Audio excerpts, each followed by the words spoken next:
Baik, selamat pagi semuanya. Kita berjumpa lagi di dalam mata kuliah metode pembelajaran. Saya harapkan Anda semua dalam keadaan sehat, dalam keadaan bersemangat untuk memahami materi pada hari ini.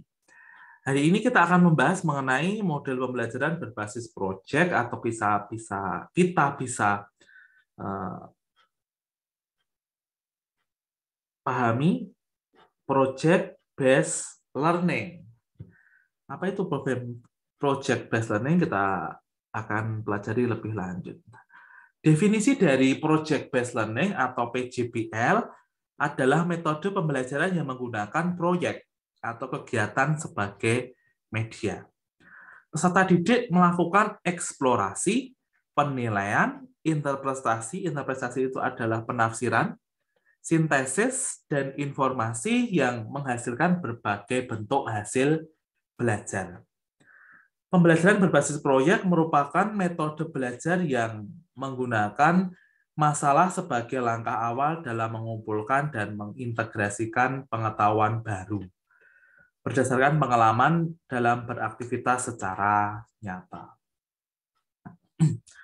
Pembelajaran berbasis proyek dirancang untuk digunakan pada permasalahan kompleks yang diperlukan peserta didik dalam melakukan investigasi dalam memahaminya. Jadi seperti ini, peserta didik itu dilakukan suatu proyek ya, atau merancang sesuatu untuk memahami suatu permasalahan. Lalu ya ini menggabungkan dengan inquiry ya, menemukan atau mencari dan menemukan sesuatu. Pada saat pertanyaan terjawab, peserta didik dapat melakukan suatu penyimpulan begitu ya. Nah, jadi keuntungan dari pembelajaran berbasis project atau project based learning di sini adalah meningkatkan motivasi belajar peserta didik untuk belajar atau mendorong kemampuan mereka untuk melakukan pekerjaan penting. Dan mereka perlu untuk dihargai ya. Lalu ada meningkatkan kemampuan pemecahan masalah atau problem based learning. Lalu membuat peserta didik menjadi lebih aktif,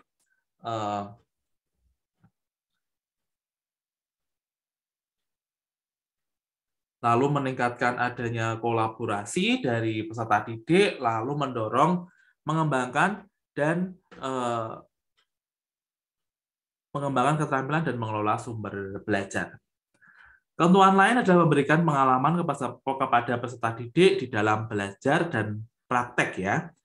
Lalu ada juga melibatkan peserta didik dalam mengambil informasi dan menjadi pembelajaran yang menyenangkan. Tetapi di samping ada kelebihan, juga ada kelemahan.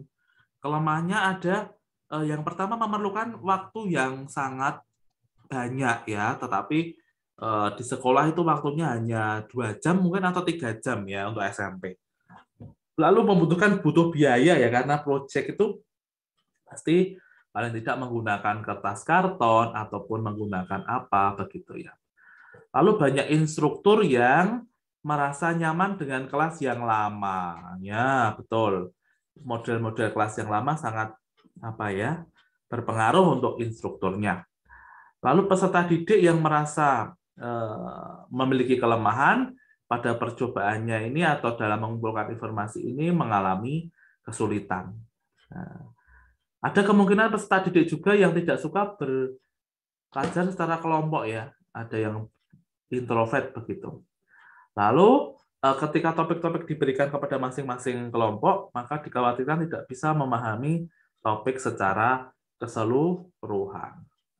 Nah, langkah-langkah dari PJBL yang pertama adalah menentukan pertanyaan dasar, lalu 2 menyusun proyek, ketiga menyusun jadwal, keempat monitoring, kelima menguji hasil, dan keenam evaluasi. Ini hampir sama dengan inquiry ya.